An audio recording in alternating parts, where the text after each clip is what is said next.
Olá, segundo ano. A gente vai falar agora sobre o capítulo 6, o módulo 6 da apostila de vocês, de Sociologia, tá? Essa aqui é a sexta aula de Sociologia. Gente, esse capítulo, esse módulo 6, ele fala muito sobre a dinâmica do trabalho, né? A dinâmica social do trabalho. O trabalho como definidor de posição social, como definidor de condição humana. Muito bem, gente. Em algumas sociedades, como a Grécia Antiga, por exemplo, o trabalho era depreciativo, né? Porque uma sociedade que assim, prezava, né? Que dava valor para o ócio, para dolce vita, como é que eu posso explicar? Ócio. Façam a gentileza de procurar isso no Google, tá? Ócio é ficar sem fazer nada, na ociosidade. Façam a gentileza de procurar isso no Google ou num dicionário. Eu acredito que o Google vai responder satisfatoriamente para vocês. Muito bem, gente. Os escravos que tinham que fazer o trabalho doméstico, o trabalho diário, os trabalhos de produção artesanal, eram considerados inferiores, porque o trabalho era depreciativo. O trabalho tirava do ser humano a possibilidade de pensar, né? Por isso que o ócio era tão valorizado na Grécia Antiga, berço da filosofia. Muito bem, gente. Para a sociologia mais moderna, nós temos a definição de trabalho como definidor da condição humana, como eu havia dito para vocês. Porém, desde da fase de acúmulo de capital, né, do lucro, final da Idade Média, início da Idade Moderna, a gente tem algumas condições sociais que também depreciam o trabalho. O trabalho como um sacrifício que deve ser feito pelo homem para se manter, para poder se sustentar, para ir atrás, para poder adquirir os bens necessários para satisfazer suas necessidades. Para quem assistiu a aula de filosofia sobre Spinoza vai saber bem do que eu estou falando a respeito de necessidades. E conforme a sociologia foi avançando e surgiu a teoria marxista, o materialismo histórico, que tentava explicar a dinâmica social através das condições de trabalho, através das relações entre as classes, né? Através dos choques da luta de classe, como o próprio Marx definiu, o trabalho virou sinônimo de exploração, virou sinônimo de venda da força, né? Que é um elemento produtivo que o homem precisa realizar naturalmente, né? Inerente ao meio, porque o homem ele não se adapta à natureza por condições hereditárias, né? Ele tem que ter. Nós hoje em dia temos que ter alimento, nós temos que ter abrigo, né? Um reduto para que a gente possa dormir, né? O homem, por ser a única criatura da natureza que não consegue dormir se sustentando o próprio peso, o homem precisa desenvolver uma técnica para dormir na horizontal. A gente sabe disso, né? Então, o homem hoje em dia precisa de alimento, abrigo, segurança, ele precisa de meios para percorrer distâncias, enfim. O trabalho como definidor da condição do homem também é um provedor de facilidade para enfrentar as adversidades da natureza. Hoje em dia a gente está muito longe de enfrentar as adversidades da natureza. Nós estamos mais para enfrentar os conflitos sociais, né? Enfrentar a grande divergência entre os rendimentos, né? As diferenças de classe. Eu tentando, né, decifrar o vídeo, do que para enfrentamento de condições naturais, lutas entre tribos, lutas com animais selvagens. Nós estamos, pelo menos nós na área urbana, mais preocupados com a violência, né, como fruto da desigualdade social. Muito bem, gente. Então o trabalho definiria o ser humano e proveria as suas necessidades. Também passamos para o acúmulo de riquezas, né? Através do trabalho, depois das revoluções industriais.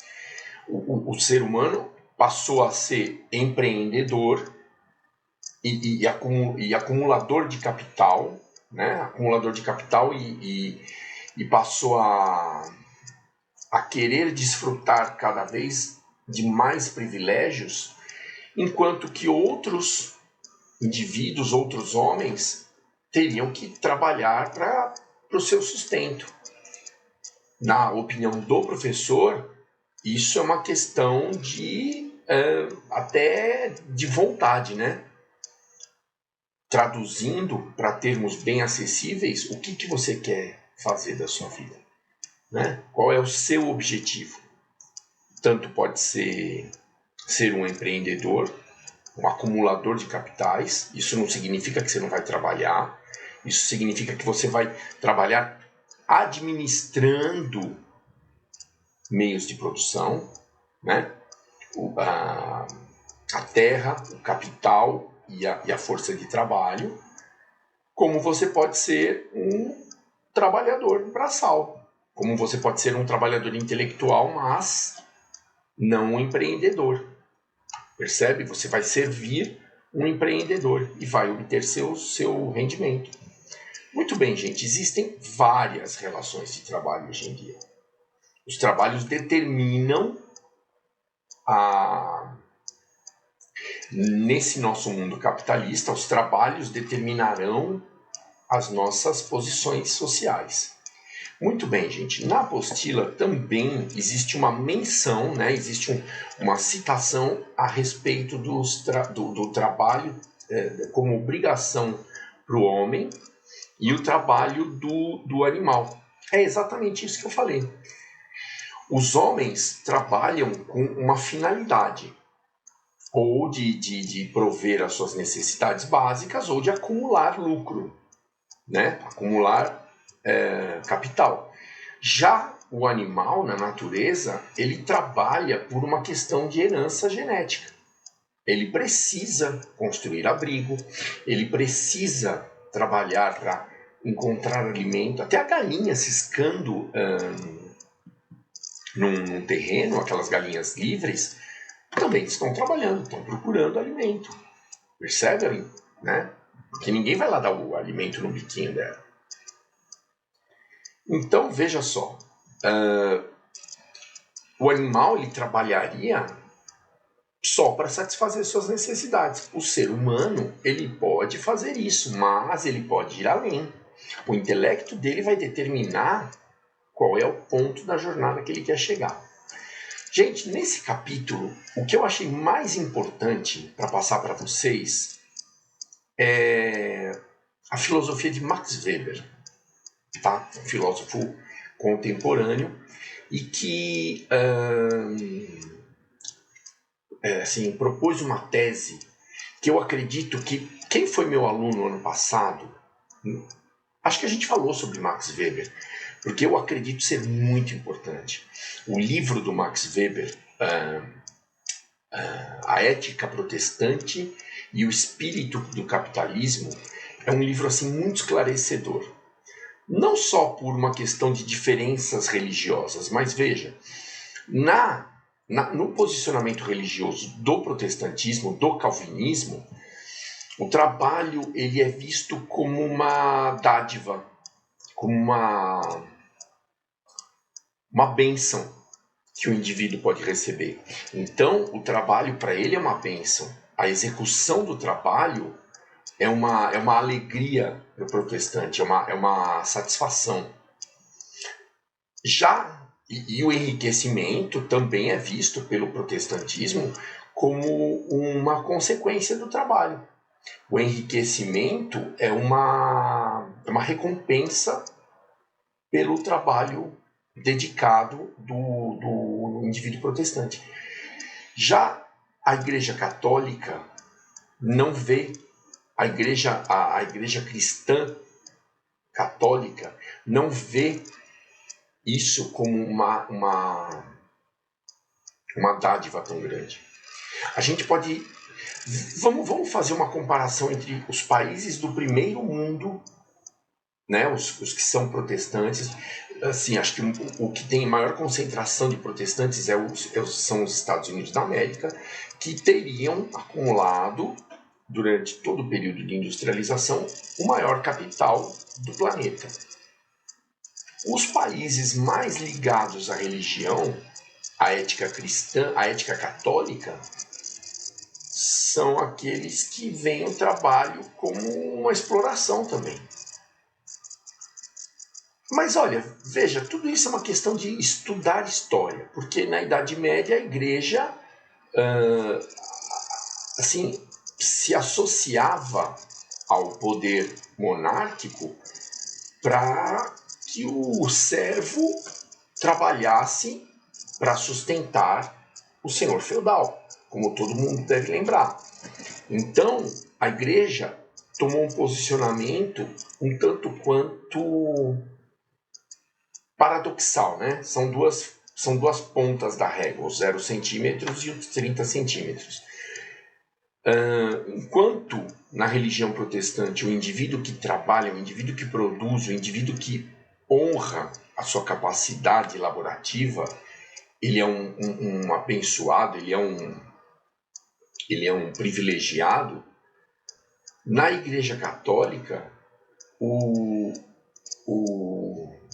a devoção teria mais valor que o trabalho. Engraçado que, se você for procurar na Bíblia, existe um ditame muito, muito importante, que a fé sem obras não vale nada. Então aqui fica uma reflexão para vocês. Nesse ponto da aula eu vou deixar uma reflexão para todos vocês, uma reflexão social, certo? Eu vou pedir para que vocês desenvolvam a opinião própria de vocês, tá, gente? Eu não vou recolher trabalhos pesquisados na internet com aquele mesmo... Vou até recolher, mas saiba que a hora que eu perceber que aquilo é textinho padronizado de internet, aquilo não vai ter valor nenhum, percebe? Então eu vou pedir para que vocês, numa folha que vocês possam entregar lá na coordenação, como vocês devem, né, como vocês têm feito para a Ju, ou para Pri, ou para o próprio Rodrigo Suzuki, uma reflexão sobre a teoria weberiana, sobre o que vocês acham a respeito do trabalho, que é uma coisa importante, que é uma coisa produtiva, ou que se resume à exploração, que se resume à submissão, que se resume a uma atividade que alienará o indivíduo da sua realidade psicossocial. Porque o ser humano procurará trabalhar para se sustentar, portanto ele não vai ter tempo de refletir sobre si mesmo. O que eu quero que vocês façam é emitir uma opinião. O que vocês acham? Que o trabalho é uma coisa edificante ou que é um impeditivo do desenvolvimento intelectual e social? Ok? Gente, muito obrigado e bons estudos a todos. Eu vou recomendar no texto da tarefa que vocês assistam esse vídeo para que vocês possam entender qual é o tipo de atividade que eu estou perguntando. É opinião, hein, gente? Não é cópia. Por favor. Quem for copiar um textinho, um trechinho da internet só para me entregar, tira o cavalinho da chuva. Eu vou perceber, lógico, e não vai ter valor nenhum. Ok? Muito obrigado pela atenção de vocês.